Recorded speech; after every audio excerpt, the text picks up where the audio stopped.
Mahal ng ticket dyan. Ay, Shernan! Ay, Enigma! Ano, Marlon? Batera mayaman ng PSP, hindi na siniseryoso ng mga MC. Akata, nabadibag kay Sixthread at Lanzetta, nagsorry na kina Enigma, Looney at Shernan.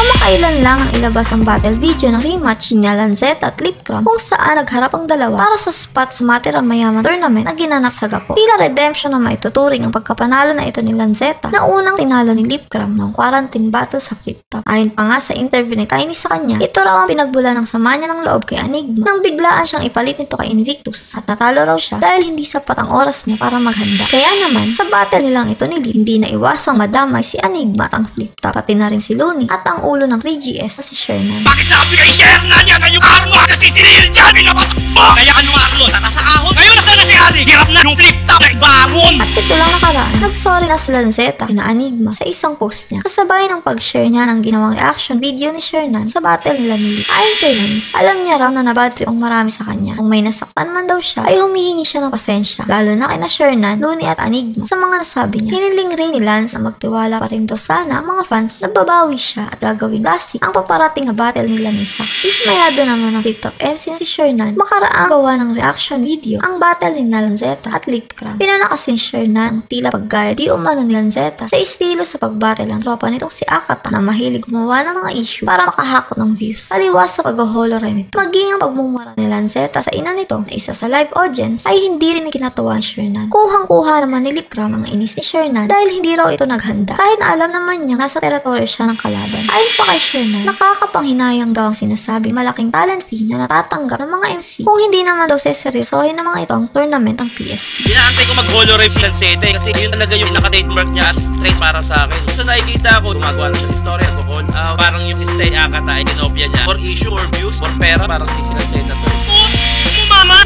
Dito ka mag-I love you sa laban! Kuya, awatin mo yan! Awatin mo yan! Pinapahiya ako! Parang nasosobra yata si Lanceta sa pagiging battle rapper. Kahit sabihin na malaya ang battle rap, lahat pwedeng sabihin. Kung para sa battle rap lang, i-disrespect mo yung bumuhay sa'yo, naging dahilan kung bakit nandiyan ka. Mali para sa akin. Ang punyang ka pa ng kalat at teritoryo ng kalaban mo, dapat nga, masandang handa ka dyan. Ayup ka. Wala ang hina ng round 1 ni Lipcram dito. Nagpi-freestyle na lang si... Di mag-freestyle na lang tayo. Ito yung mga sulat ko na mag-speed, man. Dami ko pa pala hindi na-speed sa round 2. Tagal-tagal kong pinagandaan ko. Tapos hindi kami naganda. Alam mo, Lance, balik tayo sa mama mo. Di, maganda yung mama mo, ginunol dito, di ba? Gusto ko sana isug eh. Tignan mo! Hindi na nga ako nagsusunod, nagtatawanan ka ng sarili mo kalugar. Freestyle na lang sila parehas, no? Sayang, tournament to, tapos 1 million. Tapos parang, ang dami ko napapanood na hindi halos naghahanda dito sa PS. Sayang eh. Batera mayaman tournament, malaki premyo, malaki daw yung TF, pero maraming hindi naghahanda. Ako nangihinayang eh. Sayang yung performance eh.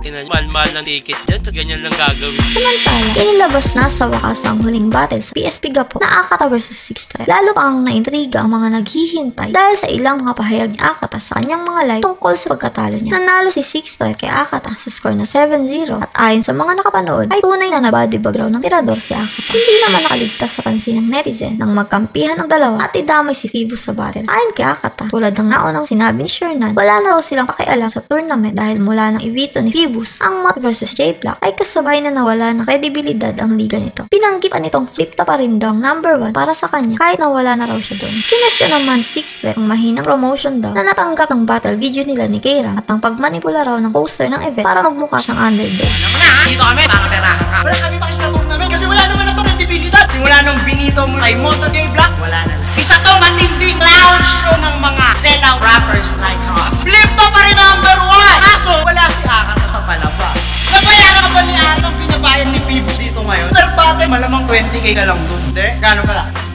Mga 60G?